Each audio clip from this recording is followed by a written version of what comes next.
కృతజ్ఞతలు ధన్యవాదాలు తెలియజేస్తున్నాను. మహేష్ బిగాల చాలా దేశాలలో పివి గారి అభిమానులు ఉన్న ధర్మిల జాతీయంగానే కాకుండా అంతర్జాతీయంగా కూడా అనేక కార్యక్రమాలు నిర్వహించడంలో చాలా చురుకైన పాత్ర పోషించారు. వారికి కూడా నేను హృదయపూర్వక ధన్యవాదాలు తెలియజేస్తున్నాను. ఈ కార్యక్రమాలు సుసంపన్నం కావడానికి ఎందరో మహానుభావులు తమ కలంతో పనిచేసిన వారు ఉన్నారు, తమ గళాలతో పనిచేసిన వారు ఉన్నారు, తమ హృదయంతో పనిచేసిన వారు ఉన్నారు. వారందరికీ కూడా మనందరి పక్షాన, తెలంగాణ రాష్ట్ర ప్రజల పక్షాన నేను హృదయపూర్వకమైనటువంటి కృతజ్ఞత సుమాంజలు తెలియజేస్తూ ఉన్నాను. ఈ సందర్భంలో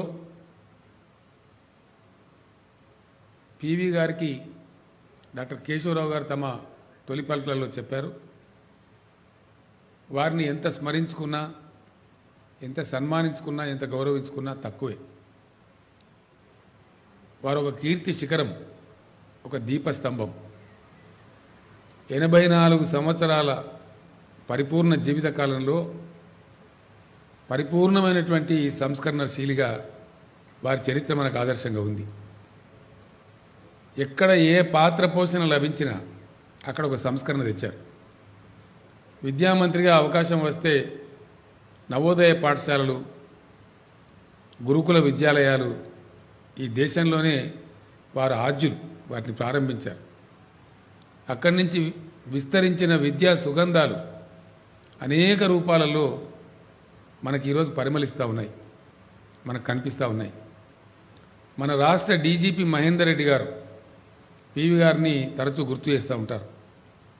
వారు ప్రారంభించినటువంటి సర్వేల్ గురుకుల పాఠశాలలోనే నేను విద్యను అభ్యసించి ఈరోజు డీజీపీ కాగలిగాను, వారు నాకు ప్రాతస్మరణీయులు, సదా స్మరణీయులు అని చెప్పి చేతులు ఇవ్వ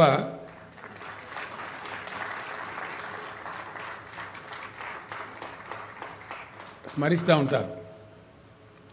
అట్లాగే ఎంతోమంది ఐఏఎస్ అధికారులు, ఐపీఎస్ అధికారులు, ఇతర రంగాలలో నిష్ణాతులైన బిడ్డలు పివి గారిని సదా సర్వదా గుర్తు చేస్తూ ఉంటారు. ఈ సందర్భంలో విద్యానిధి, సాహిత్య పెన్నిధి పివి నరసింహారావు గారు కవి, పండితుడు, బహుభాషా కోవిదుడు. అనేక పుస్తకాలు వారు రచించారు. అనేక మంది గొప్ప కవులు రాసినటువంటి వాటిని వారు అధ్యయనం చేశారు. ఒక సమున్నతమైనటువంటి సాహితీ స్ఫూర్తి ఉన్నటువంటి వ్యక్తిగా పివి గారి యొక్క సాహిత్య కృషి కానీ, రాజకీయ పరంగా వారు చేసిన సంస్కరణలు కానీ, అనేక రంగాలలో వారు అభిభాషించిన విషయాలు కానీ, ప్రపంచానికి వారు చేసిన మార్గనిర్దేశనం కానీ, అది ఒక రోజుకో ఒక తరానికో సరిపోయేది కాదు. నిరంతరం అది ప్రజ్వలిస్తూ ఉండాలి. ఆ వెలుగులు, ఆ ఆదర్శాలు, వారి సంస్కరణ వాదం గొప్పగా ఉండాలి. స్వాతంత్ర పూర్వం వారు జన్మించినప్పటికీ స్వతంత్ర పోరాటంలో పాలు పంచుకొని అనేక పరిణామక్రమాలను చూస్తూ వస్తూ ఆ పరిణామాల యొక్క ధృతిని, ఉధృతిని పరిశీలిస్తూ దానికి తగు రీతిలో వయసుతో నిమిత్తం లేకుండా సంస్కరణలు చేసిన వ్యక్తి ఆయన. అట్లాంటి సంస్కరణశీలురే అభ్యుదయ సమాజానికి బాటలు వేయగలుగుతారు. నేటి తరం రాజకీయ నాయకులు కూడా, నేను కూడా ఎప్పుడూ చెప్తూ ఉంటాను అవకాశం వచ్చిన చోటల్లా, సమయం ఎంత డైనమిక్గా ఉంటుందో అంతే డైనమిక్గా పరిపాలకులు ఉండాల్సిన అవసరం ఉంటుంది. సమయానుకూల, కాలానుకూల నిర్ణయాలు తీసుకోవాల్సిన అవసరం ఉంటుంది. అట్లా పివి గారు తీసుకున్నారు. అనేకమైనటువంటి సంస్కరణలు మన కళ్ళ ముందే ఉన్నాయి. మన రాష్ట్ర స్థాయిలో తీసుకున్నారు, వారు దేశ స్థాయిలో తీసుకున్నారు. రాష్ట్రంలో ఆ రోజులలో వారు చేపట్టిన సమయంలో వారు చేపట్టిన ల్యాండ్ రిఫార్మ్స్, భూ సంస్కరణలు డెఫినెట్గా వేరే ఎవరో ఉంటే జరిగేటువంటి కావు. ఆ సందర్భంలో ఉండేటువంటి వివాదాలు, కాంట్రవర్సీస్, ఎన్నో రకాల ఇబ్బందులు ఉన్నప్పటికీ చాలా పటిష్టంగా భారతదేశంలోనే ఇతర రాష్ట్రాల ముఖ్యమంత్రులు నేర్చుకునే విధంగా ఇక్కడ భూ సంస్కరణలు అమలు చేసినటువంటి గొప్ప వ్యక్తిత్వ పటిమ కలిగినటువంటి మహానాయకుడు శ్రీ పివి నరసింహారావు గారు. ఆయన గొప్ప ఆదర్శవాది కూడా. భూ సంస్కరణలు చేపడుతూ ఆ సందర్భంలో తనకు ఉన్నటువంటి, తన కుటుంబానికి ఉన్నటువంటి 800 ఎకరాల విలువైనటువంటి భూమిని కూడా వారు ధారాదత్తం చేసి ప్రజలకు ఇచ్చారు. ఇది చిన్న విషయం కాదు, మామూలు విషయం కాదు. ఇతరులకు నీతులు చెప్పడం, మనం ఆచరించకపోవటం అనే పద్ధతిలో కాకుండా వారి స్వంత భూమిని 800 ఎకరాలు ఇస్తూ తన నిబద్ధతను చాటుకుంటూ ఇక్కడ భూ సంస్కరణలు వారు అమలు చేశారు. ఆనాటి భారత ప్రధానమంత్రి చాలా గొప్పగా వారిని ప్రశంసించారు. అనేక రాష్ట్రాల ముఖ్యమంత్రులు ఇక్కడికి వచ్చి అధ్యయనం చేసి వారి రాష్ట్రంలో కూడా భూ సంస్కరణల కోసం వారు ప్రయత్నం చేశారు. అటువంటి మార్గదర్శి, గొప్ప నిత్య సంస్కరణశీలి, గొప్ప అధ్యయనవాది, గొప్ప పరిణామశీలంగా ప్రవర్తించినటువంటి మహానాయకులు శ్రీ పివి నరసింహారావు గారు చిరస్మరణీయులు. కాబట్టి వారి యొక్క స్మరణ, వారి యొక్క స్ఫూర్తి, వారి యొక్క ఆదర్శం తరతరాలకు ముందు కూడా కలగాలి. కాబట్టి అది ఎప్పుడూ ప్రజ్వలిస్తూ ఉండాలి. కాబట్టి ఈరోజు ప్రభుత్వం ఒక నిర్ణయం తీసుకున్నది. మన కాకతీయ విశ్వవిద్యాలయంలో పివి నరసింహారావు పీఠాన్ని ఏర్పాటు చేస్తున్నామని సందర్భంగా నేను చాలా సంతోషంగా ప్రకటిస్తూ ఉన్నాను. మిత్రులు వైస్ ఛాన్సలర్ తాటికొండ రమేష్ గారు ఆ యొక్క ప్రతిపాదనలు పంపించారు. వాటిని ప్రభుత్వం ఆమోదిస్తూ ఉంది. వారు ముందుకు సాగవచ్చు. చాలా గొప్పగా పివి విద్యాపీఠం ముందుకు సాగాలని చెప్పి ఈ సందర్భంగా నేను ఆకాంక్షిస్తూ ఉన్నాను, అభిలషిస్తూ ఉన్నాను. అదేవిధంగా భారతదేశ స్థాయిలో వారి సేవలు, దేశం చాలా కన్ఫ్యూజన్లో ఉంది. ఏం జరుగుతుందో తెలియదు. ఆర్థికంగా దివాలా తీసిన పరిస్థితి. దేశం దగ్గర ఉండేటువంటి నిల్వలు, అనేక రకాల నిల్వలు ఉంటాయి మనకు. విదేశీ మారక నిల్వలు మొత్తం తరిగిపోయి బంగారు నిల్వలను తాకట్టు పెడుతున్నటువంటి పరిస్థితి. అటువంటి సందర్భంలో ఒకానొక పరిస్థితిలో పివి గారు ఆల్మోస్ట్ తాను రాజకీయంగా విరమించుకుంటున్నా అని చెప్పినటువంటి సందర్భంలో అనుకోకుండా ప్రధానమంత్రి పదవిని, ఆ కార్యభారాన్ని మోయాల్సినటువంటి పరిస్థితి వారికి సంభవించింది. దాన్ని ఒక ఛాలెంజ్గా తీసుకొని అప్పటికి ఉన్నటువంటి మైనార్టీ ప్రభుత్వమే అయినప్పటికీ మైనార్టీ ప్రభుత్వాన్ని 5 సంవత్సరాలు చాలా విజయవంతంగా నడిపినటువంటి ప్రజ్ఞాశీలి శ్రీ పివి గారు.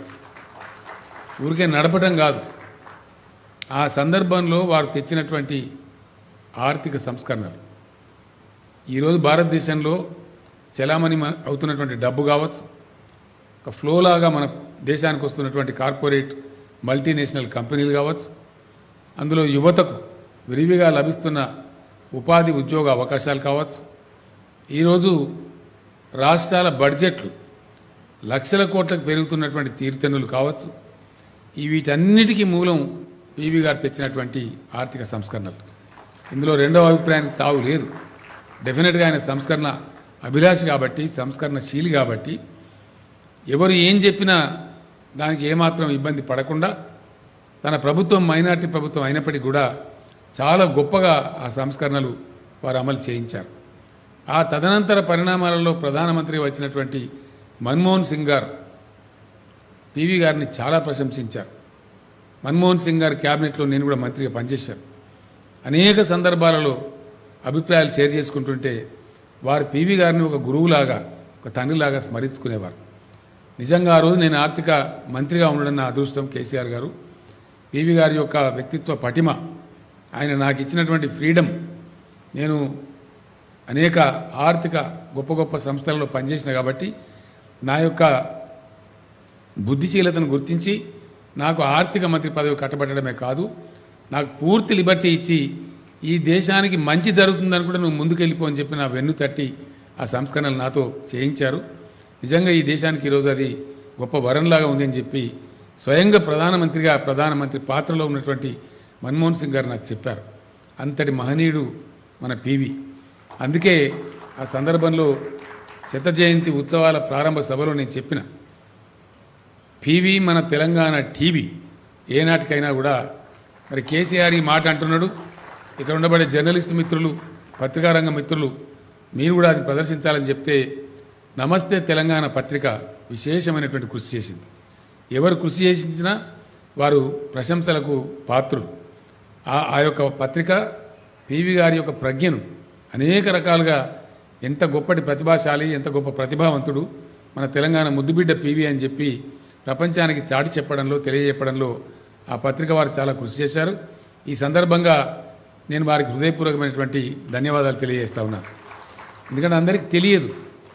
బహుముఖంగా తెలియాలంటే, కొత్త తరానికి తెలియాలంటే, సమకాలీన సమాజానికి తెలియాలంటే ఎవరో ఒకరి నడుము కట్టాలి.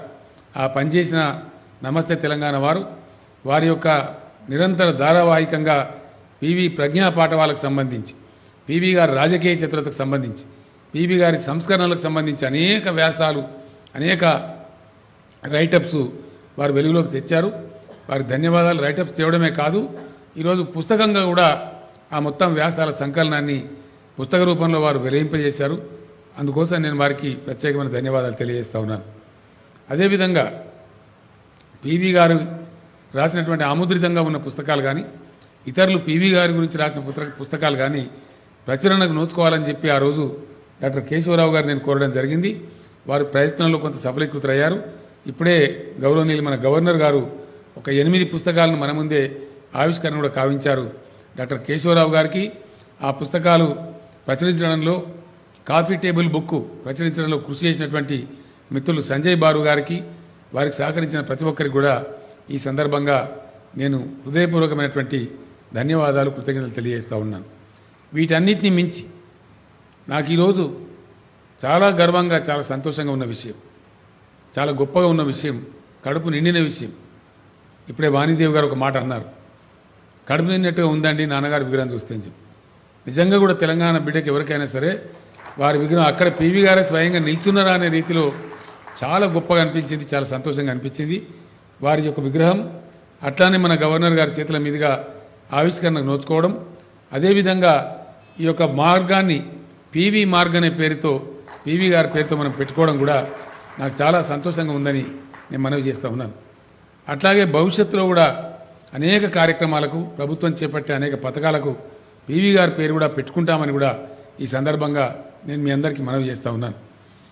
ఆ విధంగా అనేక ప్రజ్ఞా పాఠవాలను ప్రదర్శించడమే కాదు, సంస్కరణశీలిగా ప్రపంచానికి వెలుతురివ్వడమే కాదు, మన తెలుగు బిడ్డ, తెలంగాణ బిడ్డ, ప్రప్రథమ దక్షిణ భారతదేశ దేశ ప్రధానమంత్రి పివి నరసింహారావు గారి శత జయంతి ఉత్సవాలను మనమందరం కూడా గర్వంగా, ఘనంగా నిర్వహించుకుంటూ ఉన్నాం. ఇదే సందర్భంలో ఇంకో మాట కూడా నేను గుర్తు చేసుకోవాలి, తెలంగాణ సమాజానికి కూడా కృతజ్ఞతలు చెప్పాలి. పివి గారికి ఘనమైన నివాళి అర్పించేటువంటి క్రమంలో పివి గారి కూతురు శ్రీమతి వాణీదేవి, ఆమె గొప్ప విదుషీమణి, చదువుల తల్లి అని పేరుంది. వారిని పివి గారి శత జయంతి ఉత్సవాల సందర్భాన్ని పురస్కరించుకొని శాసన మండలి సభ్యురాలుగా పోటీగా నిలిపితే చాలా గొప్పగా గెలిపించి, ఆశీర్వదించి, దీవించినటువంటి ఆ నియోజకవర్గ సభ్యులందరికీ కూడా, ప్రజలందరికీ కూడా నేను శిరస్సు వంచి ప్రణామాలు చేస్తూ ఉన్నాను. పివి గారికి అర్పించే నివాళిలో, వారి కుటుంబాన్ని గుర్తించుకునే నివాళిలో, గౌరవించుకునే దానిలో ఈ చిన్న సత్కారాన్ని కూడా మనం చేసుకోగలిగాం. అది కూడా నాకు సంతృప్తిగా ఉందని చెప్పి నేను ఈ సందర్భంగా తెలియజేస్తూ ఉన్నాను. ఇదే కార్యక్రమాలు ఈ స్ఫూర్తిని కొనసాగిస్తూ పివి గారు చూపెట్టినటువంటి ఆదర్శాలు ఎప్పటికప్పుడు మననం చేసుకుంటూ, వారి సంస్కరణశీల భావజాలాన్ని మననం చేసుకుంటూ సమాజ అభ్యున్నతికి దోహదపడమే వారికి మనం అర్పించగలిగేటువంటి నిజమైన నివాళి, వారికి అర్పించగలిగేటువంటి నిజమైన శ్రద్ధాంజలి. వారి ఆత్మ కూడా అప్పుడే శాంతి కూడా చేకూరుతుంది, వారి ఆత్మ సంతోషిస్తుంది. మనకు ఆ దివ్యలోకం నుంచి వారి ఆశీస్సులు కూడా పుష్కలంగా లభిస్తాయి. మన కార్యాచరణలో కూడా మనం విజయవులమవుతామని చెప్పి నేను ప్రగాఢంగా విశ్వసిస్తూ ఈ శత జయంతి ఉత్సవాలను విజయవంతం చేయడంలో, సుసంపన్నం చేయడంలో కొన్ని ఈతి బాధలు, కరోనా లాంటి ఈతి బాధలు మనం పట్టి పీడించినా వెరవకుండా అనుకున్నట్టుగా కార్యక్రమాలు నిర్వహణ చేశారు. వారి స్వగ్రామం, వారి పెరిగిన గ్రామం, కొన్ని ఇతర జిల్లాలలో, ఢిల్లీలో వారి విగ్రహ ప్రతిష్ట చేయబోతూ ఉన్నామని చెప్పి కేశవరావు గారు ప్రకటించారు. చాలా సంతోషం. న్యాయపరమైన చిక్కులు రాకుండా పివి జ్ఞానభూమిలో పివి మెమోరియల్ను కూడా గొప్పగా నిర్మించబోతున్నామని చెప్పారు. అది కూడా చాలా సంతోషకరమైన విషయం. చిరస్థాయిగా చరిత్రలో పివి పేరు ఉండే విధంగా కార్యక్రమాలు చేపడుతున్నటువంటి డాక్టర్ కేశవరావు గారికి, వారితో కలిసి పనిచేస్తున్నటువంటి బృందానికి, మొత్తం వారికి సహకరిస్తున్నటువంటి ప్రభుత్వ యంత్రాంగానికి మరొక్క మారు ఈ సందర్భంగా హృదయపూర్వకమైన ధన్యవాదాలు, కృతజ్ఞతలు తెలియజేస్తూ నేను విరమిస్తూ ఉన్నాను.